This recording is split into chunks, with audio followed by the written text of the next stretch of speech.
Well, hello, everybody, and welcome to T Transitions, the podcast for women building a life abroad.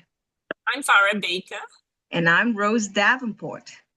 We're here for the real stuff, the highs, the lows, and everything that is in between. And think of this as your warm pause in the midst of the chaos, an honest conversation over a comforting cup of tea. So, whether you're starting afresh or finding your way, you're in the right place. So, without further ado, let's pour a cup and dive in. So, Farah, who do we have today? We have Ann, who is based in Malmo, Sweden, and is a friend that I met while she was living here in Washington, D.C., actually. She was out in Roslyn, if I recall. Right, Ann? Welcome. Yes. Thank you so much. We chose you, Anne, because you are what I would call a citizen of the world. Now, Anne has lived in so many different countries. Could you tell us where you have lived before, Anne? Oh gosh. It's going to sound very repetitive and too much. I was going to say here and there and everywhere. I lived, as you know, in the US for a long time. I've lived many years in the UK, and I've lived and worked in Switzerland, Germany, Spain, the Philippines, Bulgaria for a long time, in Scandinavia. Yeah, gosh, yeah, the list is long. Yes. That's why she's a perfect candidate to share her experiences with us. Exactly. Yeah. What was your first experience living abroad and what led to that transition? Well, I mean, I really can't count, my childhood, but I went to high school in the US when I was 15. So I guess that would be the first real experience. I was at high school for 2 years, and I stayed with I lived with friends of my family, and I think it was incredibly used. I mean, you know how difficult everyone is when they're 15, right? Mm-hmm. It's the best experience ever to go out and find that the world is so much bigger than you imagined it to be, and people don't necessarily have to be the way that you thought that, yeah. That's so that was really my first experience. Mm-hmm.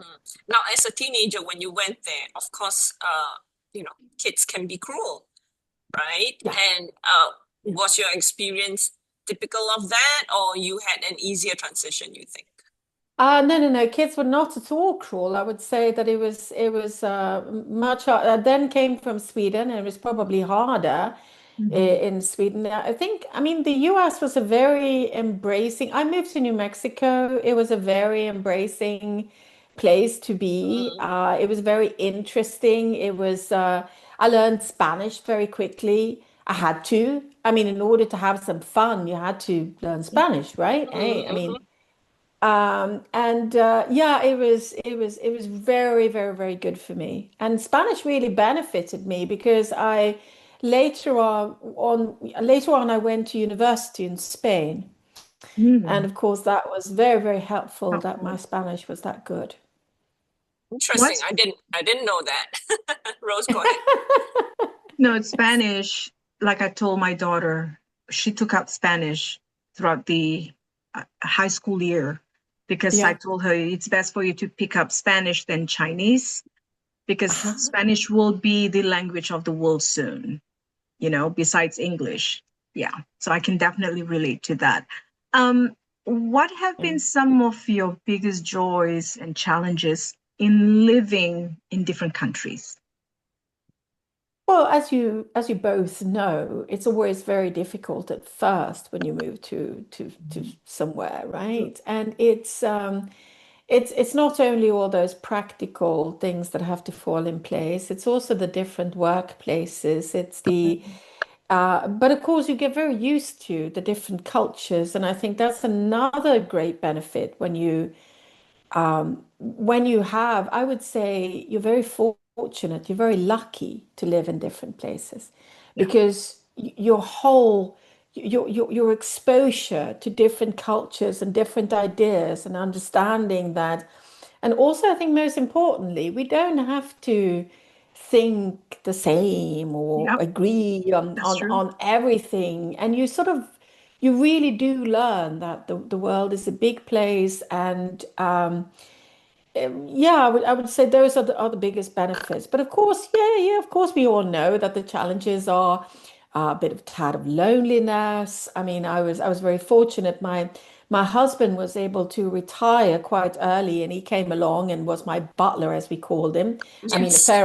Yes, Pharaoh remembers my butler, Yeah. and of course, that's very fortunate. But of course, it's the whole thing about establishing, getting to know friends, people, but most importantly, what are the things I have to,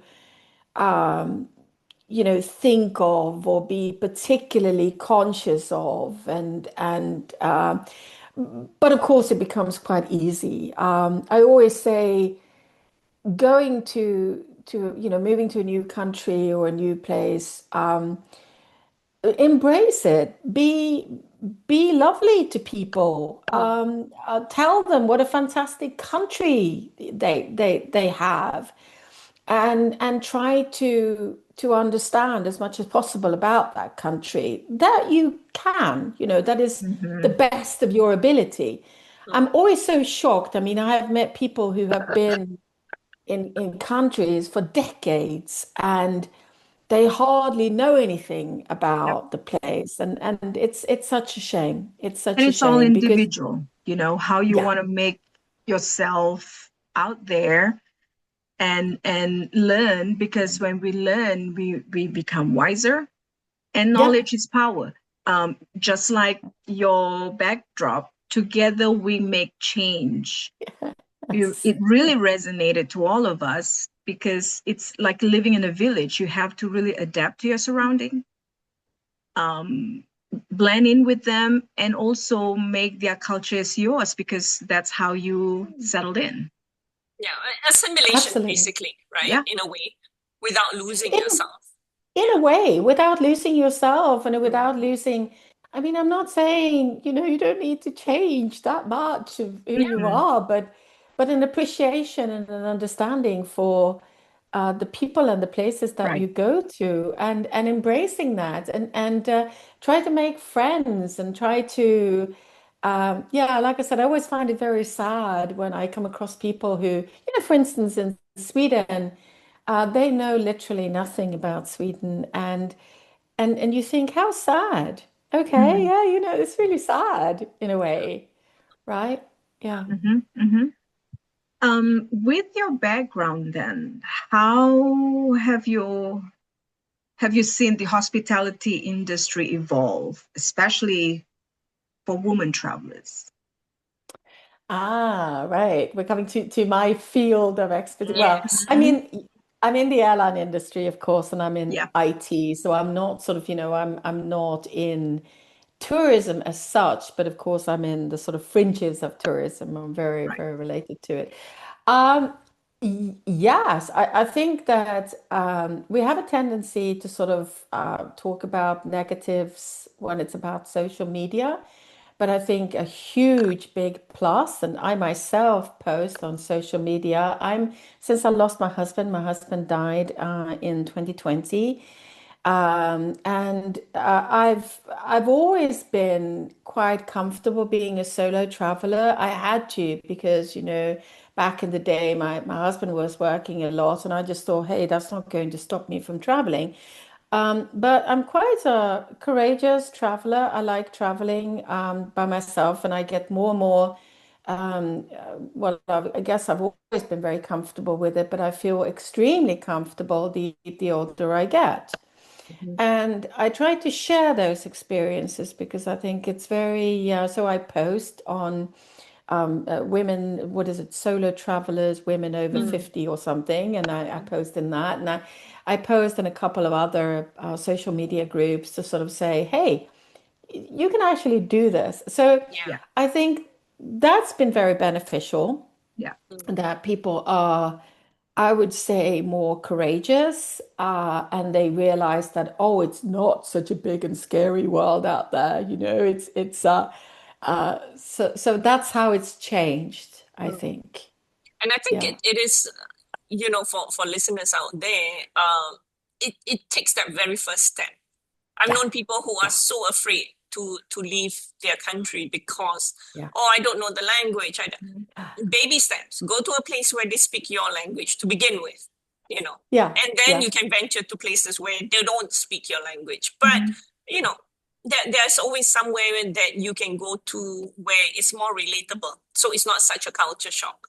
Exactly. Yeah. Exactly. Yeah. And I think it's a shame if you go to somewhere that is a gated community. I mean, I've come across those people as well. Hey, we go Mm. to, we go to, for instance, Thailand, but we're in a gated community. We never meet any Thai people, etc. Yeah. And that's also a shame. Mm. Mhm. Because, I mean, to me, and you know me, Farah, I'm a big Mm. foodie, right? So Yeah. food is incredibly Important. important. Yeah. And, It's a and connector. It's bridging the yes, gap between two or yeah, more person, and yeah, you build you start having conversation. That's an icebreaker. it is. It Yeah. is. It is. And when Anne was here, she's very active. She goes out to jazz festivals, music Mm. events, big into the arts in Yeah. that sense. And she will like, hey, get people together. I get introduced to her friends. And Mm. in that sense, I totally relate with Anne because we share friends. And I think that Yes, yes, we is, do. yeah. And that is the way you make more friends. And you just Yeah. have to put yourself out there. Now, Yes, you do. you've been to Singapore and you met a friend of mine there, and she's in touch with my friend BB there, who is a Yeah. Dane living in Singapore and is a tour guide in Singapore, a Mm. Danish lady. Now, Yes. what was your impression of someone who has lived in Singapore, a foreigner who is showing you the country?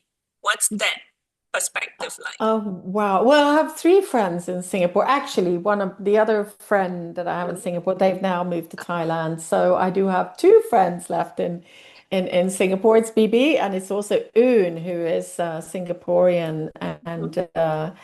and that I actually met through friends in Switzerland. I lived in Switzerland for 6 years. So Un was he was at the medical school in Zurich, and that's Mhm. how we met through friends, right? So, yeah, BB is a fantastic tour guide, right? She really does, and of course she's now been married what 30 plus years or Mhm. something, and I think that she has embraced Singapore like no other that I Mm. can think of, right? Yeah. She's very passionate about her what is her home country, right? So she is a fantastic tour guide, and, Yeah. and it's fun to see. I think a place should we sort of say through another European and the Mm. way they see it, but she also knows so much that she can really show you those local amazing places that you can tell her, oh yeah, I love spicy food, and I would love this, and I'm okay with plastic chairs, and I mean, people are different, aren't they? Mhm. Mhm. Mhm. And I'm definitely a plastic chair person, right? Don't So, expect any less That's of the you, Anne. first term I heard, plastic chairperson. I think Farah and I, we are HDB Yeah. kids. We call ourselves because that's the way we grew up, right? And Yeah. then Yeah. when we move overseas, we suddenly live in a house. Like, wow. I don't know whether I downgrade or upgrade because it's all arranged, low level instead of going up this way. Still on the topic of culture, and mm, can you share a cultural experience that deeply impacted you, either that did, personally or that did professionally? impact me. Mm-hmm. Um, there's just so many, of course, and I would say so. The country that I love most in the world, there are many, but it is Spain. to me, Spain is home. I lived in Spain for 3 years, but Spain is home. And I guess that it's everything about Spain that just resonates with me. I like the way people are. I like the sort of very laid back way of just approaching everything in life, stuff Mm, in life. So that's had a huge impact, I would say. Culturally, when we moved to Bulgaria, was fascinating because, of course, you don't speak the language. I wish I'd had, you know what? I traveled to Cairo over Christmas and New Year's, well, last year or this year or whatever we want to call it, on my own. I flew out on the 24th of December and I've never been, and it worked beautifully, and I Ubered everywhere, and it was great, and I totally fell in love with Cairo. But I wish I could have had, like, 15 years ago or 10 years ago, those language translation apps that we have mm, today. Mm-hmm. That was a huge benefit in Cairo. mm, Um, and I remember Bulgaria, when I first arrived by myself, and hubby came later, and it was freezing cold, and it was loads of snow, and Sofia, despite being it's a fantastic city, and I love Sofia, and there's just been so much improvement. But when I, got there, it was 2008, gigantic potholes in the road, oh, and you really? had to, yeah, and you had to, there's also debris falling off the Wow. balconies of the building. So I always said, well, you had to sort of, look down on the potholes and sort Right. of, make sure that nothing fell on top of you. And yeah, we got so many funny stories from Bulgaria. My husband also fell in love with it, but it took some time. Mm. Hmm. It was Bulgarians are also, I would say, far more reserved than. I hope I can say this. I mean, I hope there are not too many Bulgarians listening in on this, but this is a typical my Who husband knows? joke. My husband used to say there are nice Bulgarians. We know all seven of them. That's a typical Hans joke, my husband joke, and it is a joke. And we made fantastic friends, and Yeah. we even got invited to a wedding, and we got really close to people. But it takes a bit, it Yep, take Yeah. it yeah. takes a while, Mm, and of course you make mistakes like Mhm. you always have to toast people. That's another trick I have to tell you about. So it's very important that you toast and mhm, you drink rakia. So rakia is a very, very, very strong alcohol in Bulgaria, and very similar to sort of, as strong as vodka, if not stronger. Hmm. And it's considered extremely rude if you If you don't don't take a toast, seat. if you Yep. don't, yeah, you sort of take a small sip or you toast or Mhm. etc. So, and here's another thing. I hope that if my Bulgarian friends are listening, they laugh. So, I had a special handbag for this purpose. It's lined with plastic. So I literally would take a glass of rakia. I would sort of pretend I would, sip a little bit, and then I would just pour the rakia into the bag, which was empty. Did they catch Uh, you? no, no, never caught me. They never caught me. You. And then I was sort of going, yeah, it's great, great, great, great party, yeah, great, and be as lively as I could possibly be. And then of course I would go out to, the wash basin or something and just empty out the rakia. Smart girl. Uh, that's a Because you can survival keep trick. the night going, you know? I know You the feeling. can. You Yeah, have she'll be the to. last woman standing. exactly. Oh, Your I don't willpower is know. stronger than me. I don't know though. Bulgarians can drink. I mean, they really, but how they can drink that much rakia is beyond me. And I was recently in Azerbaijan and Georgia and Armenia, And I must say that the Georgians, oh my word, do they drink wine? The good thing is that it's all natural wine and very organic, Mhm. which of course is good. Yeah. But it's yeah, you have to admire them. But anyway, that was my Rakia and handbag trick. Yes. Let's keep the topic within handbag, talking about women with their handbags. What kind of advice would you give these ladies who are considering to take the leap of either living abroad Living for abroad, career yeah. development or Yeah. with their family? What would be the best advice you think? Okay. Oh, wow. Well, I mean, that's very different depending. If you, of course, you've got the possibility through work to move, Mm, take it.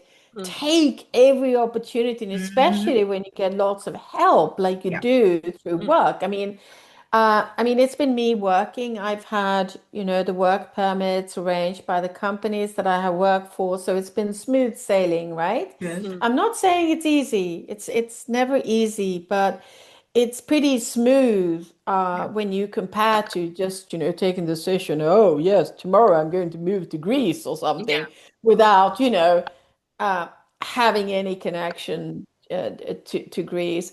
I also think it's a very good idea if you consider moving somewhere. I think you should really go and explore what is that place like, maybe a few places in that country.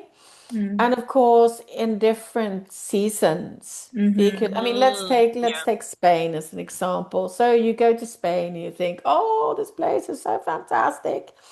And and then of course you go there in summer or something. And and of course, you go to the same place in winter and it's totally dead. Yeah. There's Mm. nothing there. So you've got to have some kind of an awareness.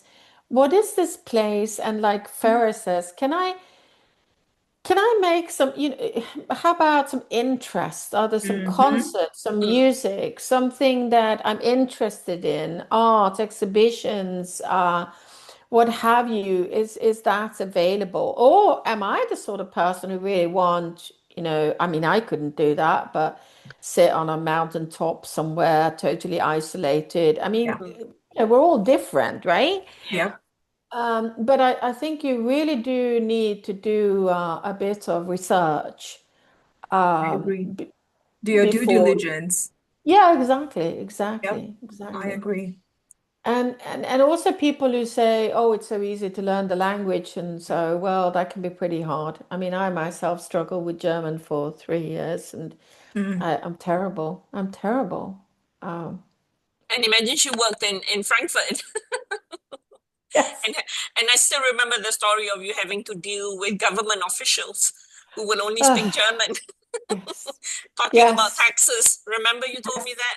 As I know, and I would sort of, go in there, and German is very sort of rigid, and you have to show up there at 8 o'clock in the morning sharp, or maybe a few minutes earlier, right? And you go in there and you use your best German, and you say, in German, you say, "Oh, apologies, I don't speak German all that well, but I manage, da da da da da da Mm. da," and you manage to say all of this, right? And then you say, "Is there any possibility that someone in this office speaks English?" And they just look at you and say, "Nine."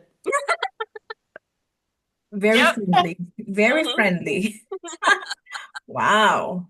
And That's you just hard. have to, well, that's when you call one of your friends and you say, can you just help out and help to translate? Yeah. Yeah. Yeah. So, So, and you are a globetrotter. You travel the world, right? yeah, I I'm enjoy it. always, talking about empowerment. I'm always talking about making sure you take care of yourself. Um, Mm. how do you then balance with your traveling schedule between careers and your personal well-being? Since the pandemic, I've been consulting, which is of course a lot easier to look after yourself, and it has its disadvantages, but it has many advantages, right? Yeah. And you have to. I think what you're saying there, Rose, is absolutely critical. You have to prioritize yourself. Mhm. Hmm. You have to sort of say, you have to tell yourself, is it worth it? Mhm. Is it sometimes I've started, it's happened a couple of times. I started a job and it hasn't taken that long and I realized that no, this is not going to work. And you just have to be brave enough to To walk say, away. yeah, to walk away, Yeah. which can be tremendously difficult as well. So I'm not saying that it's Yeah. easy, but I think really prioritize yourself. Can I be happy with this? And then I don't mean that you have to be, exhilaratingly happy all the time at work or anything, but you have to make sure that you don't hang out with too many toxic people and 100%. yeah, that's very so it's a lot easier balancing, I would say, as a consultant Hmm. Mm. than than and of course, it sort of takes you in a couple of weeks. I'm off to South Africa for some work and I enjoy it, I don't find it difficult or challenging in any way, but that's also something that we are different, right, as people. So, So now, what, you know, going forward, what do you see for yourself in the next coming years, career oh, wise, or any, idea to retire, or are That's a you? $1 million question. that is the $1 million question. Yeah. Well, I think I don't make very many plans. I really haven't for quite a number of years, not made very many plans. And it's just so funny. I never forget. I think that was in Zurich. I was at this gathering. I think it was a women's thing or whatever. And I try to mentor, I try to Mhm. help, and I've Yeah. co-founded Ladies Beyond Flying that I'm, advertising here in the background. And I do believe that we need more female mentors and we need Mhm. more female networking. And women are Mhm. very, very bad at networking. But I remember this time, particularly in Zurich, I met this young lady who said, she said she was 28 or something. She said, just, every step of my way has been so carefully planned. And, I'm 28 and by 30, I'm going to be engaged. And by 32, I'm going to have my Oh first baby. God. And you sort of just go, and then she started asking me about my jobs and stuff. And I said, well, it kind of sounded cool, so Mm. I just took that job, Yeah. and Totally did and the I opposite the way you yeah, sound I was versus I was the hers. I was the total opposite because I mean I've been very much like that in Yeah. life. I really seized the opportunities and I've done the sort of pros and cons thing. And of course, it was a huge opportunity for me when my husband retired early, because that's the thing. If you're a couple, it's more challenging, right? You just Mm, can't. So of course, there are other factors, right?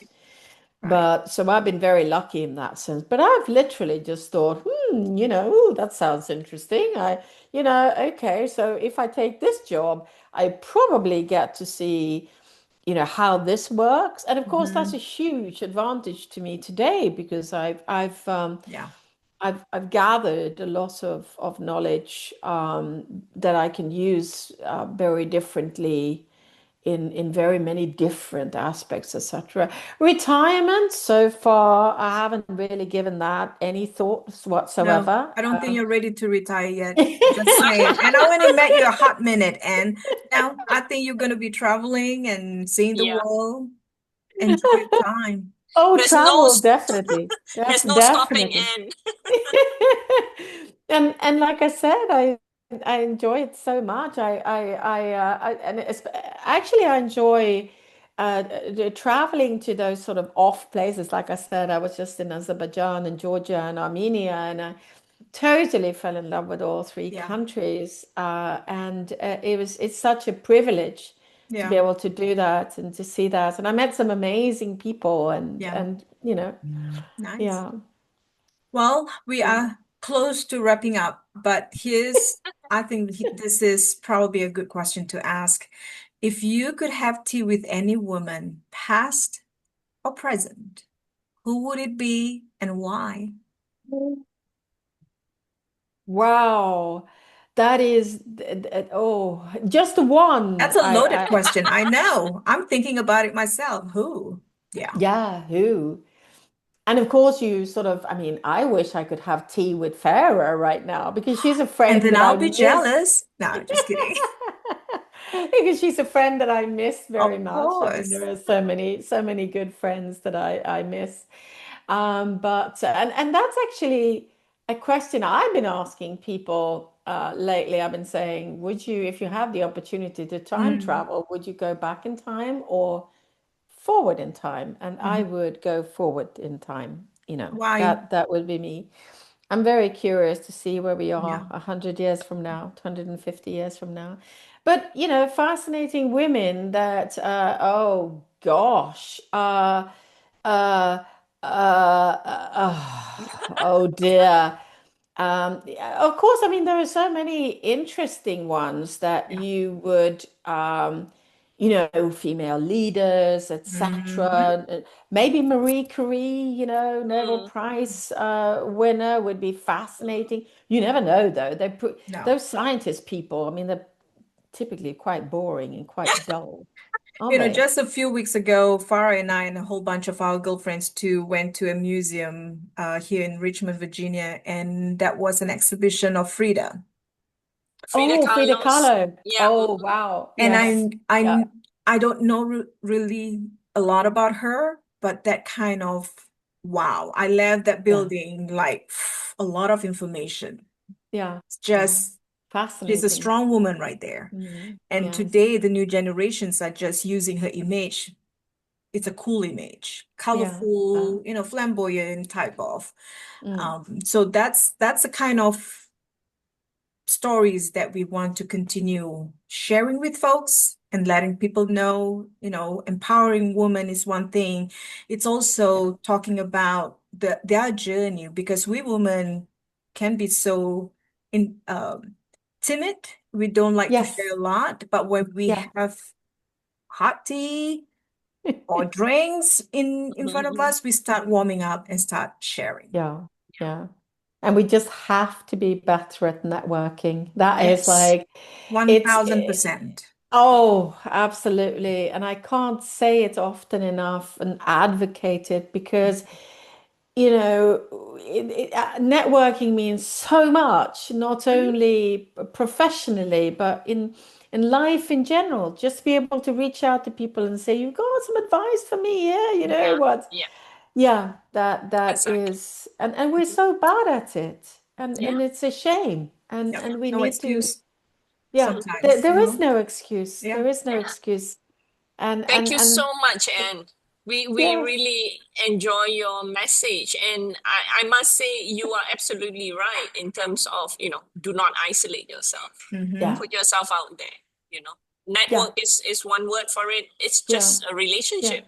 yeah. You could be helping someone, someone could be helping you. You just never know. That's Yeah, and right.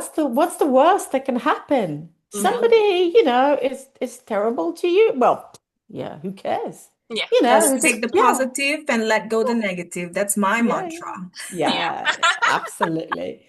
Yeah, yeah, for sure, for sure. Well, thank you again, and we It was a really pleasure. enjoyed having this conversation with you, and I'm glad you get a chance to squeeze your schedule with us. Oh, it was a pleasure. Anything for you, ladies. Thank you It's very been much. great. Yeah. Yeah, If today's thank you. episode resonated with you, please hit subscribe, leave a quick comment, or share it with a friend. We are on YouTube, and our very first one launched today. So follow us on Instagram, Facebook, and YouTube. If you would like to be a guest, DM or email us at hello@ttransitions.com. Every story matters. Nothing is too big, nothing is too small. You're a part of this space. So till we see you the next time, please be kind to yourself, and goodbye. Thank you. Thanks a lot, and see you. Take care, Thank you. and send us a postcard from your next destination.